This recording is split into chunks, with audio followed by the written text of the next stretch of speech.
Hi, I'm Mark, welcome to Start Making. Today we've got an interesting video for people starting out on their woodworking journey, but you guys that have been around for a little while, you might be able to add to it in the comments. Please let me know what you think. If you've got other things that, mistakes you've made along the way, things you've bought as a beginner that have gone a little bit wrong or haven't done the job you wanted them to do, pop in the comments. So what I've got for you guys today is 5 of my worst mistakes, things that I've bought as a beginner woodworker that I thought were going to make my life easier, make the job I do better, the quality of work improve, and they haven't. Now the first one that I'm going to get into is a really simple one. Every YouTube video I watched said you need more clamps, you need lots and lots of clamps, never have too many clamps, and I think they're right. But what you need to add as a caveat to that is there are good clamps and then there are bad clamps. Let me explain what I mean by that. For instance, this is a good F clamp. Jorgensen. It's strong, it doesn't slip, it's got a great grip on the handle. This is probably 3 times or twice as expensive as this. So when I first started woodworking, I thought, I can't afford to kick myself out with these. I'll get these as a stand-in, and eventually, when I get more into it, then I can upgrade. Now these are all well and good, except if they don't work at all. And what I mean by not working is not clamping. The primary function of these is just to clamp 2 things together, hold it together while you're gluing it, screwing it, hold it to a bench, whatever that is. Now, when you tighten the F clamp, this bar locks this way, it puts pressure on it, and then the serrated edge of the F clamp itself holds it in place, so it bites into the bar. What you'll find with cheap ones, and I'm sure I'm not the only one on this, as you tighten it, you can see the part of the F clamp that's supposed to dig in, you can see it walking down the bar. So you just try again, clamp it, and you can see it is walking its way down that bar. Doesn't matter how long I tighten it for, even if I put a bit of an angle on it to try and get it to bite, nothing, it's just slipping. That is not going to do any job you want it to do. But don't worry, this one is not a throw in the bin, get rid of it, it's not going to work. This is you might have to work a little bit harder on it to get it to do the job you want it to. This is an identical clamp. I bought it a little bit before actually. This is one of the first ones I got. Now, if I clamp this one, there you go, tight. It's as tight as I need it to be because it's biting into the bar. If you look on the bar, I've taken a hacksaw to it and I've put in my own grooves, and on the inside I even went with a triangular file and I put my own grooves in there, so I've given it another area to bite on and it's fixed it. So this now is a fully working clamp. So don't throw these away. If you've bought them already, don't throw them away. They still can be fixed, but my advice to anybody starting out would be grab yourself some of these. Get 4 or 5 of these to start you off and you won't regret it. Now number 2, we're staying on theme here, we're still on the clamping sort of theme. When I first started out, all I wanted to make was boxes. I was struggling to hold the piece of wood in a right angle while I was either pocket screwing them or gluing them, whatever I was doing. To hold 4 corners together I was starting to really struggle. So I thought I'd solve the issue. I bought one of these. I thought that's great, you can sit the wood in it, and not only will it keep it at a 90-degree angle, it'll also keep it flush at the bottom. Let me show you what I mean. So what you're supposed to do, say you're joining the same 2 pieces of wood we used earlier, but you're joining them this time you're in a butt joint. So just a right angle joint, one up against the other. Now what they want you to do with this is to pop one piece of wood in here, and let's say this is the longer of the piece of wood actually, let's do that on this side so you can see. So you put the longer of the piece of wood in and then you clamp it. So first of all, can't even twist that to tighten it up, but let's persevere for now. So okay, here we go. So now we've got this locked in, and then we can slide it back so that we're getting close to the angle. Next one. Okay, so luckily this time I've hung it off the edge of the bench so I can get it fairly. Now for this I would then butt it up snug and clamp it off, and then here you've got the overhang, so you want to move it back a bit, so you're loosening it off again and you're moving it back. Get everything clamped nice and tight. At the bottom it is exactly that, nice and tight. At the top however, it's not. Okay, so that's problem number 1. Problem number 2 is the gap right there, right in the corner. So those two are not at a right angle. But okay, so then the bottom must be, right? Because the bottom is the clamp itself. No, again, I've got a 3mm gap right in that corner where the square is touching here. It's not touching here. So that is being clamped together, but it's not being clamped at a right angle. It's flush there, and I've still got 2 or 3mm there, which, if that's the middle of the angle and it's 2mm already there, by the time you've got a long length coming out of it, it's no good. So please don't buy these. These won't help you build a box. You'll just get your angles all skewy. This is part of the same, I suppose, category. Number 2 is these quick grip style clamps. You can see that you put it on the corner, it holds it together because it pushes the little wedge into the corner. Let's check on the actual angles. It's actually good. As far as the angle goes in the corner, that's actually really good, and at the top, it's not, but it is definitely an upgrade on this one, because this is just not built right. So if you want, and you're starting to make boxes, and you just want a helping hand, I would say this isn't the clamp to hold things together while the glue dries. It's not the clamp to hold things together while you screw it necessarily, because it hasn't got the strength. What it is a clamp to hold things together while you're getting other things. So if you set this box up, imagine there's 4 sides, and you put each of the bottoms in a corner like this, you can quickly clamp it on, and it helps you just maybe get another F clamp on there, or another, a quick grip clamp. You can say, right, okay, well that's just helped me. I've got a spare hand there, so I can get this on, and now I do have holding power, and then you can move this one onto the next corner. So for that, these are not a bad replacement, but do know they haven't got the strength. Now, number 3. I needed a square, and this was a couple of pound, like £5 at the B&Q. Why wouldn't a square be square? You can actually see that the 2 ends aren't together. Now, it's not the angle, because I can slide them and there's no grating. One of these squares is not accurate. Now, I hope it's not this, because I use this for everything. This speed square is on a video we're doing the 5 worst things that I've ever bought. This is one of the top 5 best, and that will come in the next video, I'm sure. A quick way to test your squares. Just going to pop it flush against your table and draw a line. Okay, so you got your straight line there. Now, pop your pen on that line, so that the start of your next one should be exactly on that line. Now, draw it again. Okay, so I've just moved it above. As you can see on here, at the top end of the line, you've got, it's probably about 2mm, I'd say. 2mm difference. At the bottom, there's about 1mm, probably just because of the thickness of the nib. So let me do it again, and just draw your line that way, turn the square over, pop your pen on or thereabouts on the line. I'd usually use a pencil for this, or a marking knife, and then just draw another line. That one will show you better. That one, they're absolutely on top of each other, and then you can see a white gap between the two, and that's only over the space of 8 inches. So this square isn't square. Just to show the speed square, get that line on. As I say, I wouldn't normally use a pen, but there you go.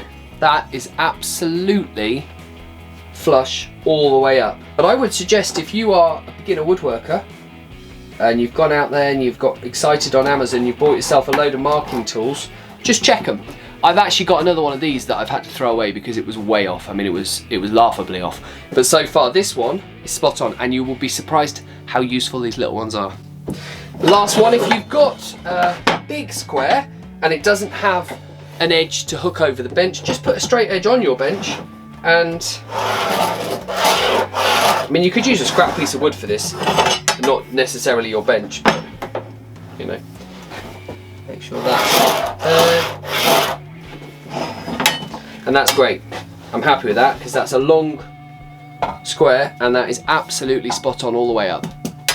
So the reason I wanted to do that with a permanent pen and on my workbench is so that you could see that is the first time I've done that test. I haven't sort of fudged it to try and bulk out a video. It's amazing the things you buy online that aren't accurate. I mean, the fact that we've got the clamping right angle and a right angle square that are both off is shocking, considering I haven't bought lots of these items. I've bought one set of each. So it's really bad, and I would say that anybody who's a beginner woodworker, but even intermediates and above, check your equipment. Same with tape measures. If you switch tape measures between in the same job and there's a discrepancy between them, that will show. But if you just use one tape measure for the whole job, even if it's slightly inaccurate, it won't affect the work. Now, if you've joined me this long in the video so far, please do click a like, can subscribe as well so I can keep making videos. And if you've got anything you want to add to this, pop a comment down. It's really helpful. I'll do more videos and I can learn from you guys as well, because there might be something I've bought that I don't yet know is going to be not the best way of doing a job. I am going to follow this video, and it's something that's sort of dawned on me as I've been making this. I'm going to add this onto this video, something that is the best things I've bought, because as I've been showing things that are awful, I've realised that I've actually replaced them over the time with things that do a job better. And I don't want to, if I can help anybody not waste their money at the start of woodworking, which frankly can be an expensive hobby, then I will be very happy that I've been able to help. This is a pocket hole jig. Now, pocket holes get a bad rep, but 2 years ago I hadn't even heard of them, and since then I can't live without them. It's only for certain builds and plywood projects, things like that. I made my daughter's desk with a load of pocket holes. If you can hide them, and you're not needing to do proper joinery, if you like, you know, like the traditional dovetail joinery, if you like, then they are a really great way of putting two pieces of wood together. What isn't great is if you go out and buy the cheapest jig you can find, because for the next 2 years you'll think it's you that's making the mistake, when actually it could be the equipment you've bought is not up to scratch. This was from Amazon. It comes with the drill and the collars that stop it, that put it to the right depth. Instructions, obviously. Now, what should have been a warning to me to start with is the screws they provide are these. Anybody who's done pocket hole joinery will know that those will just keep driving. They won't stop at the place they're supposed to stop and pull the wood together. They will just split it. I'm going to bring that screw back up with a pocket hole screw. Here you can see the silver one is a proper pocket hole screw, and that one is not. This one has got the flat head. The base of it is flat like a mushroom, and it stops at the right point in the pocket hole and pulls the wood together. So that's problem one, and it carries on. If you've done any research into pocket hole joinery, will know that Craig is one of the best names in the business as far as the research I've done. Now, I would suggest anything you get, Craig will do a good job, but if you look at someone's video like Lincoln Street Woodworks, he actually talks about the financial side of it, so which Craig jig is going to get you the best bang for your buck, because their starting jig looks a lot like this, and it might not necessarily, by the time you've added all the bits to it, might not necessarily be the best value for money. So check out his video, because he goes into it much more depth than I do. Mine is just a case of beginners, what's going to work for you. This is the replacement I got, the newest Craig jig, or the new Craig jig if you like. I'm not saying you need to buy this. There are lots of middle grounds from this company, and if you go with the company you can't go wrong. This is just one that I treated myself to because I wanted to upgrade my system. Okay, so what I want to do here is a fair head-to-head test of the two jigs, so I can show you why it is that I am upset with my purchase. So I got it clamped on nice and tight, got it clamped on up against the wood, everything's in place. Next, I make sure I've got the collar set in the right place on my drill, and then that's it, you just drill. There we go.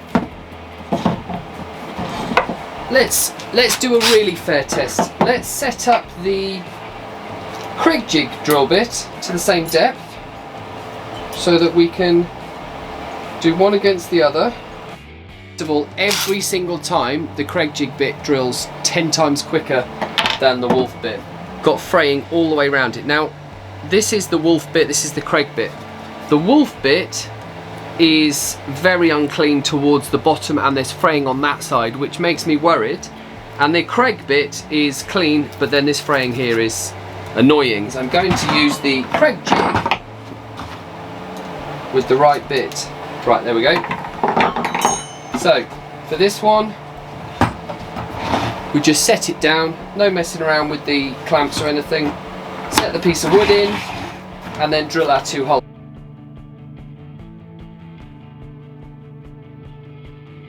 Okay, well, first of all, both of them are incredibly clean. Look at these ones, and then go back to the wolf jig. On my test there, the drill bits, albeit it was a bit dull, the wolf one, they both do a quality job on the quality bit of equipment. So a Craig hole on this one, and then a wolf kit screw on the other. So I'm going to screw it down.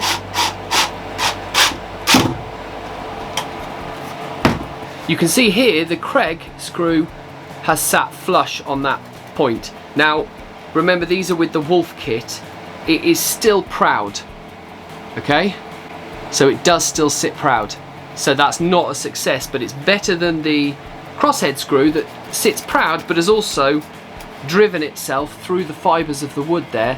And I didn't give it a huge amount with the drill. It could have gone probably deeper because it's boring its way because of that tapered head. Just drill into there. So I've had no second attempts at this, no fudging it for the cameras. This time, no splitting, clean, and it's sunk. So if you were to put a dowel in there, you could hide it entirely. See how put the wood square? You can't see it protruding. You can with the first one we did there. So there you go. So I'm not going to hammer this one any further. You've seen the results, you've seen what it can do. The one thing I will say is that you spend so long building your skills up and practicing and practicing and practicing.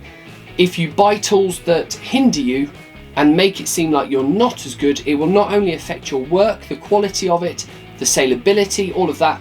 Also psychologically, you will feel like you are not progressing as much as you genuinely probably are. This will be doing my pocket holes from now on. If you really want to see the Craig system in action, when I made these drawers, one of the reasons I made them is storage, but the other reason was because I was upgrading my pocket hole system and I wanted to test it out. So I made all these drawers using it. So there's a good video worth watching, cards up in the corner, on how I made these drawers, and it just shows you how quick and easy pocket holes are to do. We're up to number 5. This I feel conned. I cannot say anything good about this. And if you check out actually my Moxon Vice build, you will see I bought this for that purpose primarily. And for anybody who's got a workshop like this with no electricity, who can't actually have a pillar drill press, I'd love to have one of those, but everything has to be drilled with this. You will know how hard it is to drill perpendicular, to get a hole absolutely plumb. And so I thought, why try and get it right just on my own? Why not buy one of these? They're not cheap. I mean, they're not the most expensive, but you know, if you're spending £30 on something, you want it to actually do a job. Look at the play that is in this. Now you attach your drill to it, and if there's 3 degrees, 4 degrees play on that now, imagine at the bottom of the drill bit how much play there's going to be. It jams, and it doesn't come all the way back up, so it's not smooth. I want it to be smooth up, smooth down, so I'm not forcing it. And also you'll notice with that, it comes up as I'm putting any pressure on it, and you can see this waggling as well, just while we're at it. As far as getting a drill bit to go from here down through a piece of wood and being square, it comes down purely to luck. You will see on the Moxon Vice build I managed to make it work, but only because I didn't need quite the accuracy that I would in other things. This is by far the biggest con I have experienced in purchasing things for woodworking. There are many good versions of this, and I will be getting a new one as soon as I can stop being cross about this one. But this, if you see it online, avoid it, because there is no way that I can make this accurate enough to use in my woodworking. Thank you so much for coming along with me on the journey, guys. I've learned some things in the time I've been woodworking. I've got millions more things to learn, and you pick up a wealth of knowledge as you go through woodworking, and I don't think you can do that without making mistakes along the way, buying the wrong thing, using the wrong tool for a job. The other thing to, I guess, take into account with your woodworking journey is, do you buy cheap or do you buy middle range or expensive? Now, a lot of that will depend on your budget. If you can afford to do the more expensive route and buy the quality brands, etc., then you will have less risk when it comes to using them on your work. I've bought many things that have been inexpensive that still work very well for me, so it's not an exact science. What I will say is there are certain items you will can constantly be topping your workshop up with. Obviously, sandpaper, things like that, where if you buy cheap, you will feel like you're saving, but the sandpaper doesn't last. I buy cheap because I don't have a random orbital sander, so I'm doing most of my sanding by hand, so I don't really notice them wearing out as quickly, whereas if you're doing a full tabletop on a random orbital sander, you will notice them clogging up quicker and wearing out quicker. So certain things I still buy cheap, but you've got to consider the other options. So for instance, drill bits, if you buy them cheap, they will dull, they will start to mar your work and you won't get such a clean hole. Same can be said for the Forstner bits. So it depends what type of work you're doing and how much you're going to be using them. This blue painter's tape, one of the most versatile things in my workshop. Now, if you buy the really cheap stuff and leave it in your workshop and the weather changes, I honestly think it's when the weather heats up, you will not be able to get a straight bit of tape off it because it will keep ripping. So maybe consider upgrading it to a slightly more expensive one. Up to you on that, but I use it so much for so many things that if it fails me, it's very frustrating and I wish I'd spent a couple of quid more on it. So that's it, we've come to the end. Thank you so much for sticking out with this one. I really hope that it's interesting, but equally I hope that I can save some people some money, some effort, some aggravation, and in this journey we're all helping each other. So jump online, pop it in the comments, help the people that are watching. Any recommendations, any do's and don'ts, anything that you can think of. I'm on Instagram, I'm on Facebook too. Please drop me a message, tell me what you think, join the group, and if you want some more videos like this one, subscribe, help me along the way, and we'll put some more videos together. But for now, thank you so much. I'm Mark, start making.